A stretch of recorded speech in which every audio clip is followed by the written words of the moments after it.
Hey, what's going on, everybody? Welcome back to the channel. It is Monday, November 7th. We are looking at the 15-game NBA slate tonight.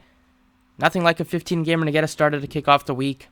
Lots of injury news. I'm sure we'll get a lot of news throughout the day, so honestly, make sure you check on Twitter for updates because lots of questionable tags. You're going to get a lot of news pop up throughout the day, so don't want to spend too much time in the morning, nailing down your plays when things will probably and most likely change.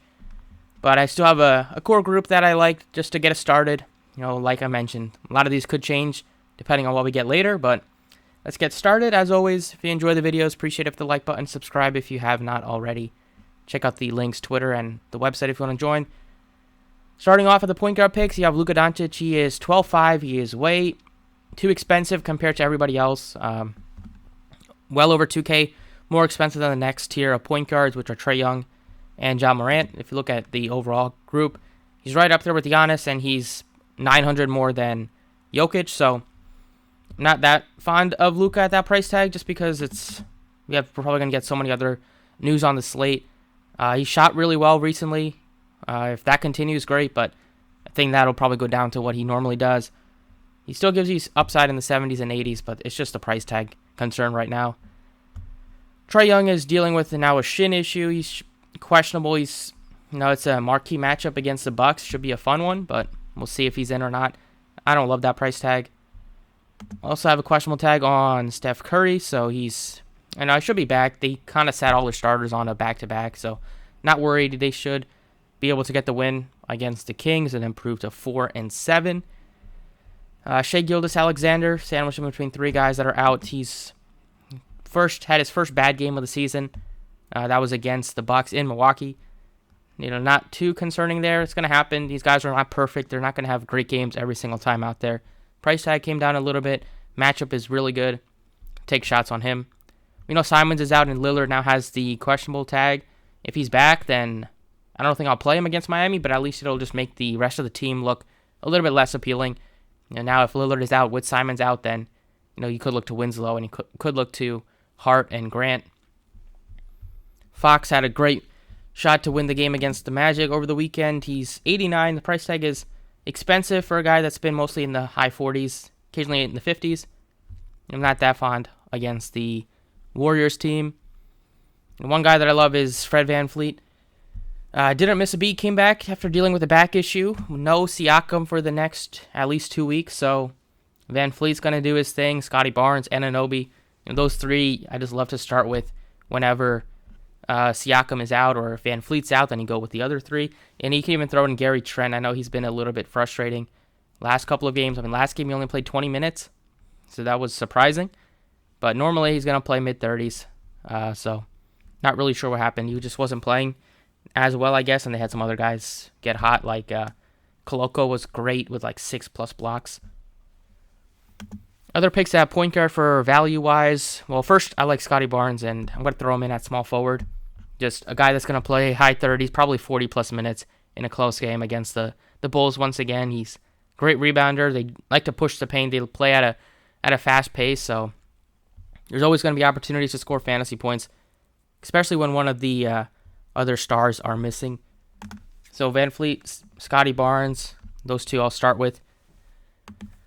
Other picks would be sub 7K, possibly Kyle Lowry if no Hero, he's questionable, and I believe Butler's already been ruled out. Let's see on Jimmy Butler news.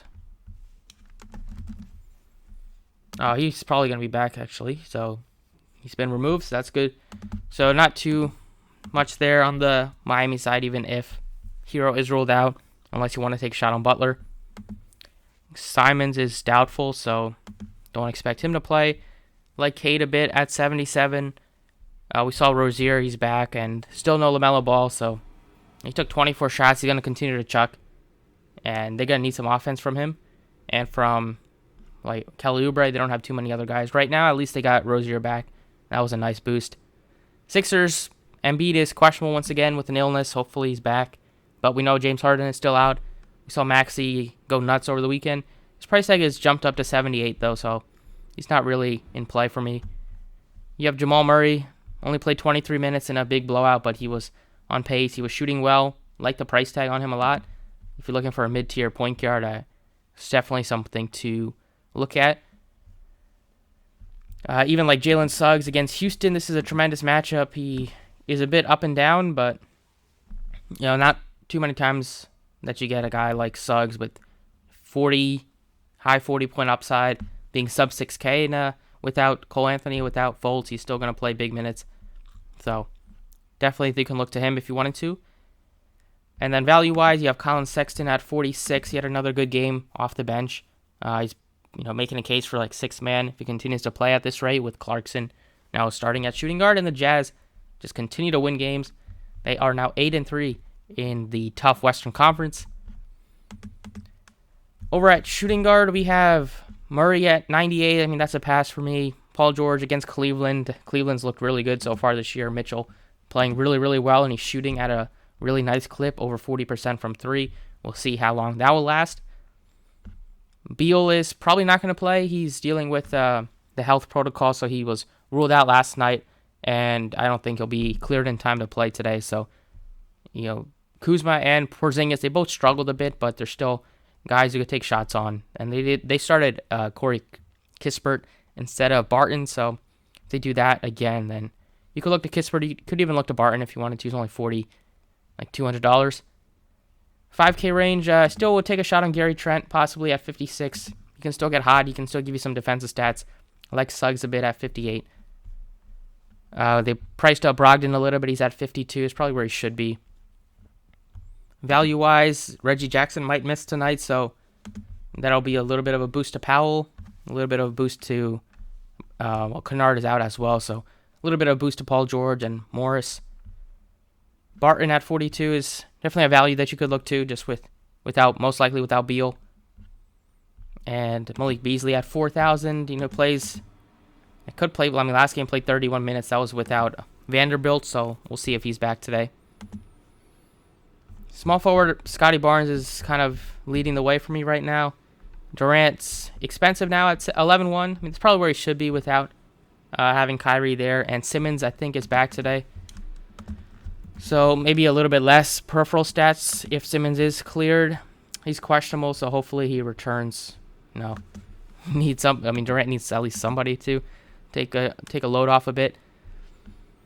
Look, Kawhi Leonard now is out indefinitely, so it's a bit of a saga going out in Clipper Nation. 7K range, Markkanen's been a beast. 75, definitely take shots. You can look at Edwards, no Gobert, so more rebounds to go around for everybody. Buddy Hield continues to put up big games. Another 40-point game from him last time out. He's playing big minutes. Decent matchup against the Pelicans at home. Vassell came off the bench. We'll see what they decide to do today. Hopefully he's back in the starting lineup. Don't mind it. But then I like Anunoby a lot. I mean, like I said, those three. You can even put Van Fleet in at shooting guard, Scotty Barnes in at point guard, and Anunoby at small forward if you wanted to. But 62 for Anunoby is a great price tag. He gives you good defensive stats. 3, 5, 5, 6 steals for him.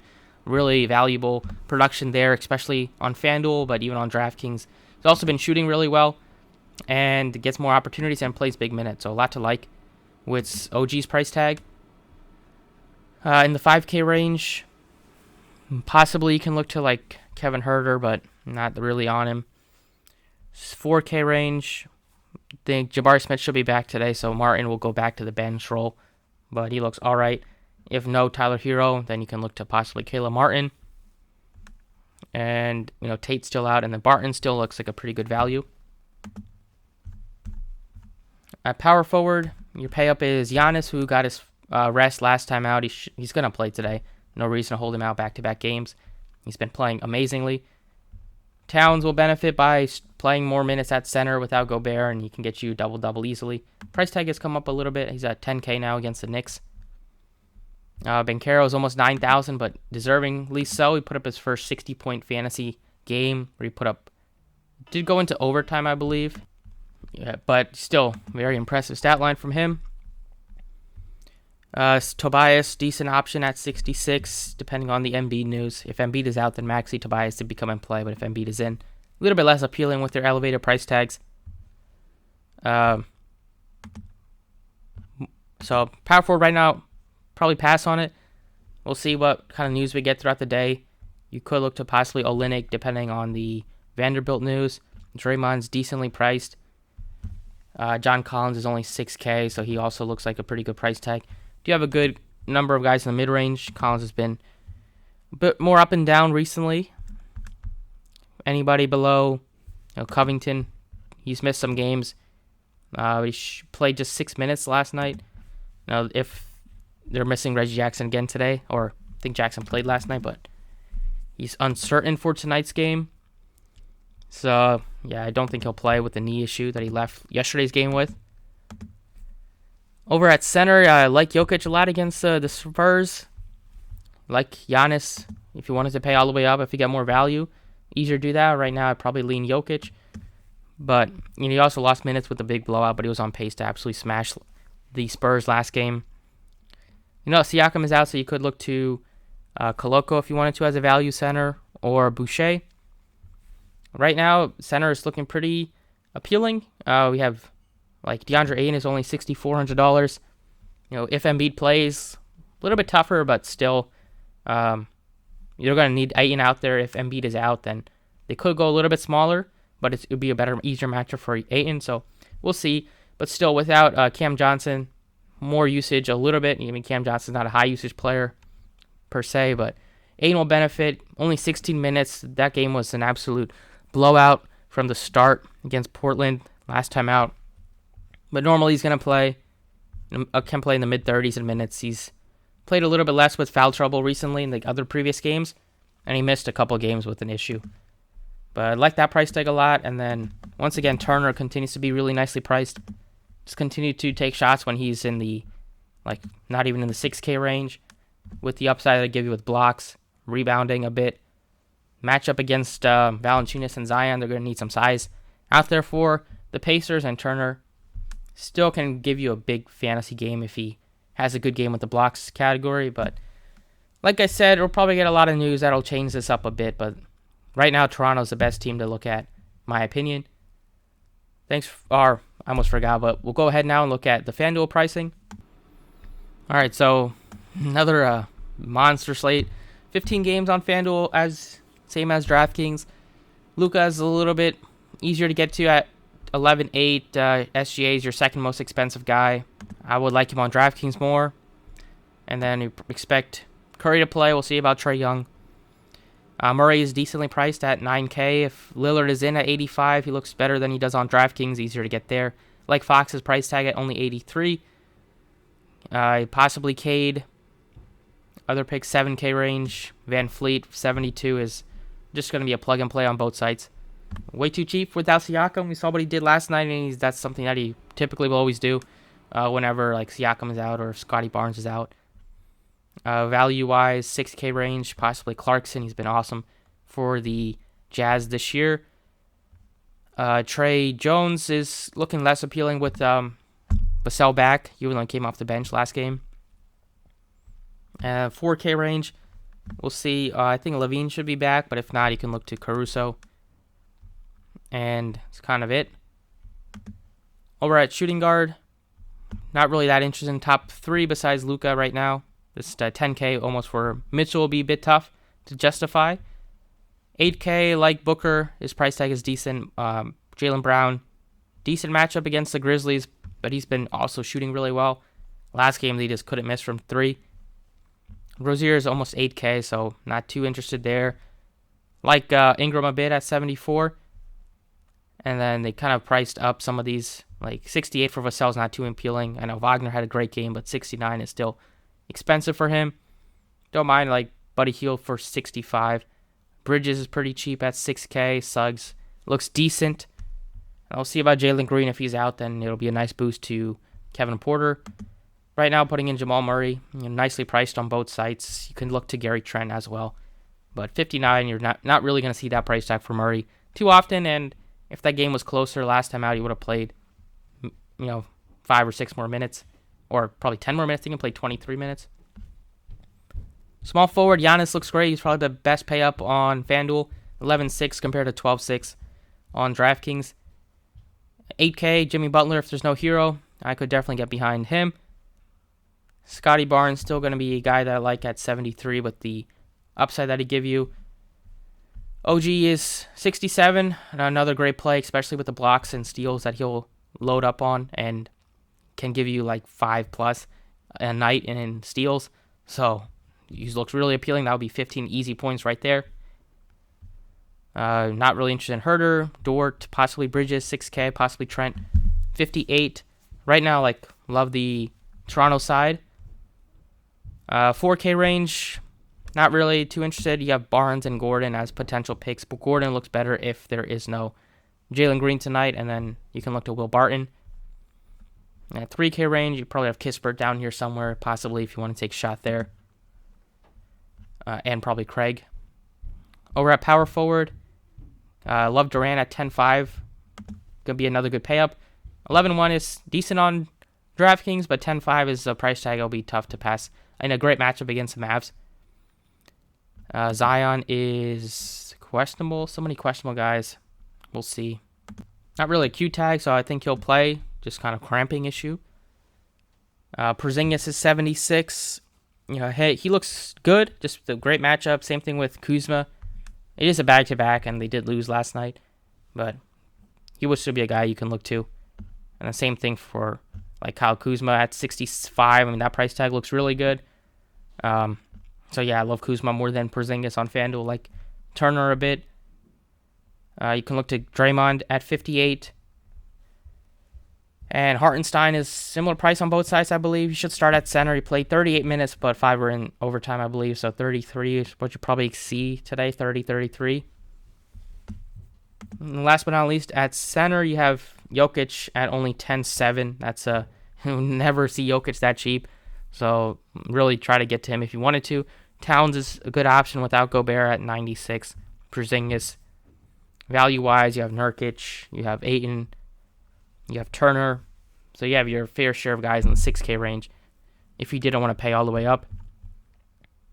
Right now, I'll try to fit Jokic in at 10.7. We'll see what news we get throughout the day. But you know, if you never get Jokic that cheap, the matchup is still really good against the Spurs. Hopefully it stays closer. We get full minutes out of Jokic today. But yeah, I don't mind, like I said, if you wanted to go down with the 6K options. But I'm sure we'll get enough value. We have value already in Washington, value in Toronto a bit. And then we'll get more value throughout the day with a lot of these guys that are questionable. But that's what I got.